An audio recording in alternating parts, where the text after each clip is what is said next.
ராஜாதித்தன். ஆசிரியர் உரை. பிற்கால சோழர்களுக்கு பெரும் திருப்பு முனையாக அமைந்த போர் திருப்புரம்பிய போர் எனில் அதன் அடுத்த கட்ட வளர்ச்சியை நிர்மாணிக்கும் ஒரு சக்தியாக விளங்கியது தக்கோல போர். இரு பெரும் பேரரசுகளாக திகழ்ந்த ராஷ்டிரகூடத்திற்கும் சோழத்திற்கும் இடையே நடந்த ஒரு மாபெரும் போர். நேற்று வரை உறவுகளாக இருந்தவர்கள் அனைவரும் எதிரிகளாக களத்தில் சந்தித்த போர் என்றால் அது மிகையே இல்லை. சோழத்தினை ஆளும் மன்னனாகும் முன்பே இணை அரசனாக இருந்த ராஜாதித்தனுக்கு பெரும் புகழ் சேர்த்த போர் இது.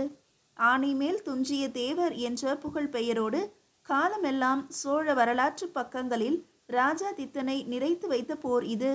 தொண்டை மண்டலமும் திருமுனைப்பாடி நாடும் சோழத்தின் கையை விட்டு சென்றதோடு பல அரசியல் மாற்றங்கள் நிகழ காரணமாக இருந்த போர் தக்கோல போர். இப்போருக்கான காரண காரியங்களை கிடைத்த கல்வெட்டு தகவல்களை கொண்டு இந்த கதையை புனைந்துள்ளேன்.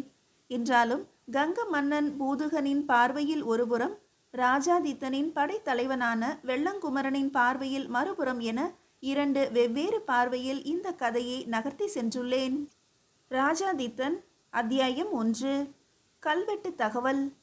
திருச்செந்துறை சந்திரசேகரர் கோயில் கருவறை சுவரின் தென்புற சுவற்றில் காணப்படும் பராந்தக சோழரின் 3ஆம் ஆட்சியாண்டு கால கல்வெட்டு ஒன்று பராந்தகரின் மகனான அரிகுலகேசரியார் எனும் அறிஞ்செயரின் மனைவியான பூதி ஆதிச்ச பிடாரியார் என்பவர் கொடுத்த நிபந்தங்களை குறிப்பிடுகிறது. வெகு நாட்களுக்கு பிறகு விழாக்கோலம் பூண்டிருந்தது காஞ்சிமா நகரம். பல்லவரின் வீழ்ச்சிக்கு பிறகான சோழத்தின் ஆட்சியில் அதிக அளவு கவனிக்கப்படாதிருந்த காஞ்சியானது இவ்விழாவின் காரணமாக புது பொலிவு பெற்றது. மறுபடியும் வெறும் விழா என்ற ஒற்றை வார்த்தையில் முடிந்துவிடக்கூடிய விஷயமில்லை என்பதால் சற்று விரிவாக கூர்ந்து கவனிக்க வேண்டியுள்ளது. பல்லவர் காலத்தில் தொடங்கப்பட்டது இந்த விழா கொண்டாட்டம். சிற்றரசுகள் மட்டுமல்லாது அண்டை நாடுகளில் இருந்து கூட இளவரசர்கள் மற்றும் இளவரசிகள் இவ்விழாவிற்கு வருகை தருவது வழக்கமானதுதான். என்றாலும் சிறப்பான ஒன்று என்னவென்றால், இளவரசர்களின் வீரத்திற்கான போட்டிகள் பல நடைபெறும் அதே சமயம் இளவரசிகளுக்கான இசை மற்றும் நாட்டிய போட்டிகளும் நடைபெறுவது உண்டு. முற்றிலும் இளையவர்களுக்கான விழாவாகவே இருந்தாலும் முதிய அமைச்சர்கள் தளபதிகள் கண்காணிப்பில் அந்தந்த நாட்டு மெய்காவல் படையினரின் கண்காணிப்போடு மிக சிறப்பாக நடைபெறும் விழா இது. மகேந்திரவர்மர் பல்லவர் காலத்தில் தொடங்கப்பட்ட இந்த விழாவிற்கு வசந்த விழா என பொருத்தமானதோர் பெயரிட்டு வருடம் தவறாமல் கொண்டாடி தீர்த்தது காஞ்சிமா நகரம். பல்லவரிடமிருந்து சோழத்தின் கீழ் ஆட்சியானது கைமாறிய பிறகு முதல் முறையாக நடக்கிறது இந்த விழா என்பதால் பாதுகாப்பு ஏற்பாடுகள் தீவிரமாகவே இருந்தன. ராஷ்டிரகூடத்து இளவரசர்களான கோவிந்தன் மற்றும் கிருஷ்ணன், கிருஷ்ணனின் சகோதரி இளவரசி ரேவகா, கங்க தேசத்து இளவரசன் ராஜமல்லன், அவனது தம்பி பூதுகன், வானர்குல இளவரசன் விக்ரமாதித்தன், வைதும்பர் குல இளவரசன் திருமயன் என சுற்றி இருந்த பெரிய நாடுகளின் இளவரசர்கள் எல்லாம் கூடியிருக்க அத்தனை பேரின் பார்வையும் ஏங்கும் பெரும் காட்சி பொருளாக சோழ தேசத்து இளவரசன் ராஜாதித்தனும் கலந்திருந்தான் அவ்விழாவில். அவனோடு இளவலான அறிஞ்சயனும் தமக்கையான இளவரசி வீரமாதேவியும் வந்திருந்தால் வசந்த விழாவினை சிறப்பிக்க. தெருவெங்கும் தோரணங்கள், வீதி எங்கும் விழல்களும் பூக்களுமாக நிறைந்திருக்க மஞ்சள் கலந்த நீரானது வாசல்கள் தோறும் தெளிக்கப்பட்டு ஆங்காங்கே வாசனை புகை தரும் மூலிகைகள் எரிக்கப்பட்டும் மிக ரம்யமாக காட்சியளித்தது காஞ்சிமா நகரம். பகல் வேளைகளில் இளவரசர்களுக்கான வீர போட்டிகளும், மாலை வேளைகளில் இளவரசியருக்கான ஆடல் பாடல் போட்டிகளும் என காஞ்சியை கலகலப்பாக்கி இருந்தது வசந்த விழா. எங்கெங்கு காணினும் சந்தோஷம் நிறைந்திருந்த முகங்களும் விசாலமான மனங்களும் புன்னகை பூக்களும் பரவி கிடந்தன. எங்கெங்கிருந்தோ வந்த இளவரசியர்களில் ராஷ்டிரகூட இளவரசியான ரேவகாவுக்கும் சோழத்தின் இளவரசியான வீரமாதேவிக்கும் கடும் போட்டி நிலவியது அத்தனை விஷயங்களிலும். மெல்லியலாய் சிவப்பேரிய நிறத்தில் கண்களை கவரும் வண்ணம் இருந்த ரேவகா தேவியின் கண்கள் காவியம் பேசியது எனில், சரியான உடல் வாகோடு மாநிறத்தில் காண்போரின் கண்களுக்கு கம்பீரமாக காட்சியளிக்கும் வீரமாதேவியின் பார்வையோ காண்போர் நெஞ்சினை ஊடுருவி சென்றது. ஆடல் பாடல் வாழ்வீச்சு என எதிலுமே குறையே கூற இயலாது இருந்தனர் இருவரும். சோழமும் ராஷ்டிரகூடமும் அப்போதைய பேரரசுகள் என்பதால் மக்களின் கூட்டமும் இவ்விருவர் காணும் இடமெல்லாம் நிறைந்திருந்தது. இளவரசர்களின் வரிசையோ வேறு விதமாக காட்சியளித்தது. நிமிர்ந்த நெடிய மார்பும் தினவெடுத்த தோள்களும் பலத்தினை வன்மையாக காட்டும் தொடைகளும் என ஒரு மாவீரனுக்கான அடையாளத்தினை தன்னகத்தே கொண்டிருந்தான் சோழத்து இளவரசனான ராஜாதித்தன். சிம்மத்தின் பிடரி போல தோள் வரை படர்ந்திருந்த அவனது கேசத்தின் அசைவே தனி அழகினை தந்தது அவனுக்கு. வாழ்வீச்சு போட்டியில் ராஷ்டிரகூடத்து இளவரசன் கிருஷ்ணனுக்கு நிகராகவும், வில் அம்பு எய்தலில் கங்க நாட்டு இளவரசனான பூதுகனுக்கும் இணையான போட்டியாளனாக திகழ்ந்தான் ஆதித்தன். அதிலும் யானை மீதமர்ந்து வில் எறிதல் போட்டியில் பூதுகனின் வேகம் அனைவரையுமே அதிர வைத்தது. புறவியில் அமர்ந்து சுழன்று சண்டையிடுதலில் கிருஷ்ணனும் ஆதித்தனும் பிரமிக்க வைத்தனர். ஈட்டி எறிந்து தாக்குதல் நடத்துவதில் வித்தைகள் காட்டி மயக்கினான் கோவிந்தன். போட்டிகளும் கொண்டாட்டங்களுமாய் 15 நாட்கள் சிறப்புற நடந்தது வசந்த விழா. அடுத்து வரும் அரச தலைமுறையினர் மற்றவர் வழக்கங்களை அறிந்து கொள்ளவும் நட்புறவோடு கூடி வாழவுமே இவ்விழா நடத்துவதின் நோக்கமாக இருந்திருக்கும் போலும். இளம் வயதில் இவ்விடத்தில் நட்பு கொள்ளும் இருவர் எதிர்காலத்தில் அரசர்கள் ஆகும் போது பகை உணர்வு இன்றி ஒருங்கிணைந்து வாழ இயலும் என்பதற்காகவே நடத்தப்படுகின்ற விழாவாக இருந்தது வசந்த விழா. ஆனால் நினைப்பது போலவே அத்தனையும் நடத்திவிட காலம் ஏனோ அனுமதிப்பதே இல்லை. சில முறை வசந்த விழாவின் இந்த 15 நாட்களிலான தொடர்பு நண்பர்களை மட்டுமல்ல, நிரந்தரமான எதிரிகளை கூட சில சமயம் உருவாக்கி விடுகிறது.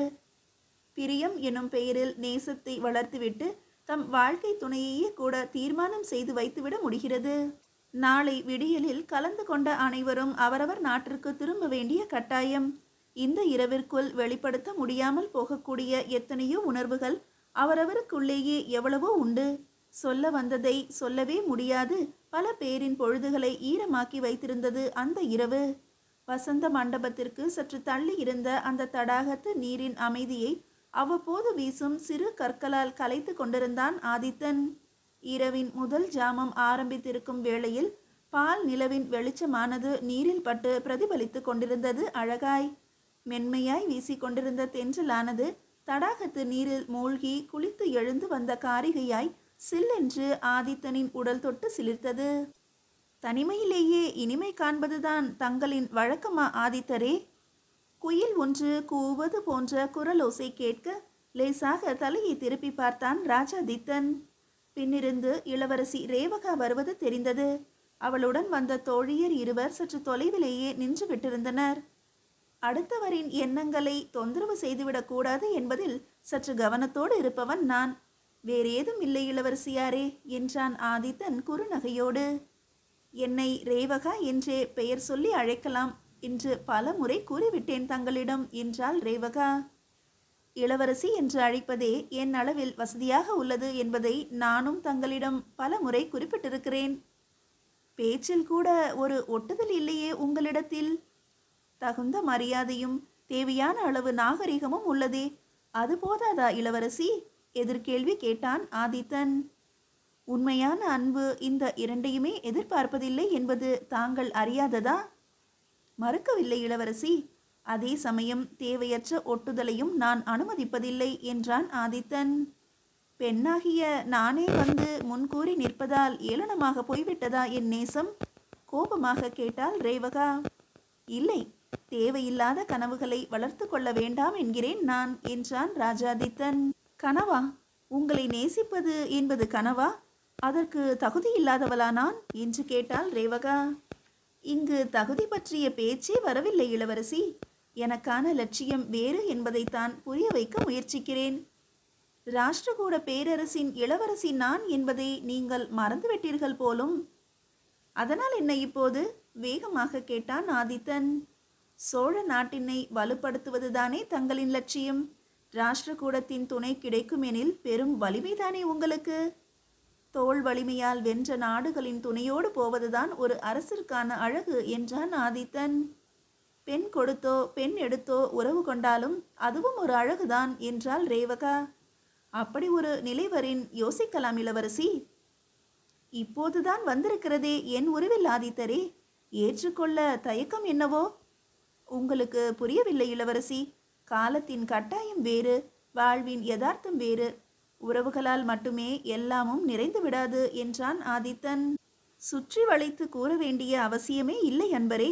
எனது தூய்மையான காதலை ஏற்றுக்கொள்ள இயலுமா இல்லையா என்பதை நேரடியாக கூறுங்கள் கோபமானால் ரேவகா. இன்னுமா புரியவில்லை இளவரசியாரே? எம் நாடு பற்றிய சிந்தனை தவிர்த்து வேறு எதுவும் இல்லை என் மனதில். எம் தந்தையாரும் சோழ தேசத்தின் மன்னருமான பராந்தகரின் தலைமகன் நான். என் வாழ்க்கை எப்படி அமைய வேண்டும் என்பதனை தீர்மானிக்கும் உரிமை என்னிடத்தில் இல்லை என்பதைத்தான் நான் திரும்ப திரும்ப உங்களிடத்தில் கூறுகிறேன் என்றான் ஆதித்தன். அப்படியென்றால் என்னை பிடிக்கவில்லையா உங்களுக்கு? அல்லது அழகிலோ அறிவிலோ நான் குறைவாக படுகிறேனா? மூச்சு வாங்க கேட்டாள் ரேவகா. மறுபடியும் அதே அர்த்தமற்ற கேள்விதான் வருகிறது உங்களிடமிருந்து. அரச வாரிசுகள் எவரது திருமணமும் அவரவர் விருப்பப்படி நிச்சயிக்கப்படுவதில்லை என்பது உங்களுக்கு தெரியாதா? நாட்டின் சூழ்நிலைக்கு ஏற்பதான் முடிவாகும் சில விஷயங்கள் என்பதை மறந்துவிட்டீர்களா என்ன? அழகோ அறிவோ பிடித்திருக்கிறது என்பதோ எதையும் முடிவு செய்துவிடவில்லை இளவரசி என்றான் ஆதித்தன் பொறுமையாக. அப்படியாயின் இந்த ஒரே ஒரு கேள்விக்கு பதில் சொல்லுங்கள். ஒருவேளை சூழ்நிலையானது எனக்கு சாதகமாக, அதாவது என்னை நீங்கள் மணந்து கொள்ள வேண்டிய ஒரு நிலை வரும் எனும் போது அதை மறுக்க முற்படுவீர்களா? எனக்கு நேரடியான பதில் தேவை என்றாள் ரேவகா. கண்டிப்பாக. அப்படி ஒரு நிலை வரும்போது அது பற்றி யோசிப்பது உத்தமம். இப்போதே கனவுகளை வளர்த்து கொள்ள வேண்டாம் என்பதுதான் என் எண்ணம் என்றான் ஆதித்தன். உங்களையே எனது மணாளனாக வரித்து விட்டேன் மனதில். அது நடக்க நான் எதையும் செய்வேன் என்றாள் ரேவகா. இதற்காகத்தான் நான் முன்பிருந்தே கூறுகிறேன் இளவரசி. தேவையற்ற ஆசைகள் நிறைவேறியே தீர வேண்டும் என்ற எண்ணம் முற்படும் போது தர்ம நியாயங்கள் பார்க்கவும் தோன்றாது. சுயம் தவிர்த்து வேறு எதையும் சிந்திக்கவும் தோன்றாது. அதனால்தான் இது பற்றிய பேச்சே இப்போது வேண்டாம் என்கிறேன் என்றான் ஆதித்தன் புன்னகையோடு. உண்மையாக சொல்லுங்கள், இப்போதாவது சொல்லுங்கள். என்னை உங்களுக்கு பிடிக்கவில்லையா அன்பரே? ஏக்கத்தோடு கேட்டாள் ரேவகா. அவளது கண்களில் நீர் முட்டி வெளிவர காத்திருந்தது. சொக்க வைக்கும் அழகு, நீள் வகிடு நெற்றி, அதில் முன் விழுந்து அசைந்தாடும் குழல் கற்றை, சிவந்த அதரங்கள், பட்டு போன்ற மேனி, நெஞ்சை உள் துளைத்து செல்லும் பார்வை, இருக்கிறதா இல்லையா என்று ஆராய வைக்கும் இடை, அது பாரம் தாங்குமா என்னும் அளவிற்கு மேல் நிற்கும் முன்னழகு, கரையே இல்லாத நிலவாய் காட்சியளிக்கும் முகம், பஞ்சு பொதி மூட்டையென மென்மையான பின்னழகு, என் மேல் படுவதால் இவளுக்கு வலிக்குமோ என மலர்கள் கூட வாடும் அளவிற்கான சிவந்த பாதங்கள். மேலிருந்து கீழ்வரை அவளை உற்று நோக்கினான் ஆதித்தன். உங்களை போன்றதொரு அழகியை பிடிக்கவில்லை என எவராலும் பொய் கூற இயலாது இளவரசி. ஆனால் அசர வைக்கும் அழகில்தான் மறைந்திருக்கும் ஆபத்தும் என்பதை உணர்ந்த சிலரால் நேரடியாக பதில் கூறிவிடவும் இயலாதல்லவா என்றான் ஆதித்தன். நல்லது, இனி உங்களிடம் விவாதித்து பயனேதும் இல்லை என்பது புரிகிறது. எங்கு எவரிடம் பேச வேண்டுமோ அங்கு பார்த்து கொள்கிறேன் ஆதித்தரே. தங்களின் தந்தையான சோழ மன்னர் பராந்தகருக்கு என் வணக்கத்தை தவறாது தெரிவித்து விடுங்கள். வருகிறேன். ஆனால் விரைவில் நாம் சந்திப்போம் என்று ரேவகா சட்டென்று திரும்பி தனது தோழிகளை நோக்கி நடக்க ஆரம்பித்தாள். அவளது நடை அழகில் இடை அசைவில் தன்னையும் மறந்து போனான் ஆதித்தன். இளவரசி, இத்தனை வாதங்கள் செய்த நீ ஒரு முறையாவது என்னை நோக்கி உங்களது லட்சியம் நிறைவேற நான் துணை இருப்பேன் என்னாலும் என்று கூறியிருக்க கூடாதா? சோழத்தின் வளர்ச்சிக்கு நான் இருப்பேன் துணையாக என்று மட்டும் கூறியிருந்தால் போதுமே. என்னையும் என் வீரத்தையும் கண்டு நேசிக்க தெரிந்த உனக்கு எனக்குள் இருக்கும் மனதை படிக்க முடியாமல் போனதே பெண்ணே என தனக்குள் நினைத்து கொண்டான் ஆதித்தன். வசந்த விழாவின் ஆரம்ப நாளிலிருந்தே இளவரசி ரேவகா தன்னையே சுற்றி சுற்றி வருவதையும் தான் கொண்ட காதலை பலமுறை வெளிப்படுத்த முயன்றதையும் இன்று நேரடியாகவே கூறியதோடு அல்லாமல் நிறைவேறியே தீரும் என்று சவால் விட்டு செல்வதையும் தனக்குள்ளேயே ரசித்து கொண்டே நடக்க ஆரம்பித்தான் ஆதித்தன். ரேவகாவும் ஆதித்தனும் பேசிய அத்தனை விஷயங்களையும் ஒன்றுவிடாமல் கேட்டுக்கொண்டிருந்தன.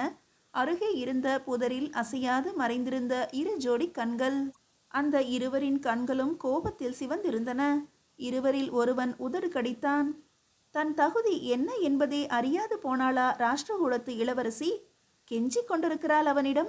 கோபமாக கேட்டான் இருவரில் மூத்தவனான ராஜமல்லன். சோழ தேசத்து இளவரசனாயிற்றே அவன் என்றான் இளையவனான பூதுகன். அவன் மட்டும்தான் இளவரசனா இங்கு? நாமெல்லாம் இல்லையா? கோபமானான் ராஜமல்லன். கங்க நாட்டு அரசுரிமைக்கு நேரடி வாரிசுகள் நாம் இல்லையே அண்ணா.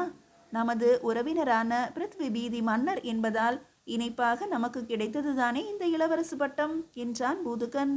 அதனால் என்ன? அவருக்கு பிறகான அரசுரிமை நமக்குத்தானே தம்பி. அவரது மகனான விக்கி அண்ணன் தான் அகால மரணம் அடைந்து விட்டானே. அடுத்தது நாம் தானே என்று கேட்டான் ராஜமல்லன். நம்மை போல் வேறு சில கிளை வம்சத்தினரும் இங்கு உண்டு அண்ணா என்றான் பூதுகன். இருக்கலாம். அவர்களை தாண்டித்தான் நாம் கங்க நாட்டு அரசு உரிமையினை அடைந்தாக வேண்டும் என்பதும் உண்மை. ஏதாவது ஒரு வழியில் அத்தனை தடைகளையும் தாண்டி கங்க நாட்டினை நமதாக்கிக் கொள்ள வேண்டும்.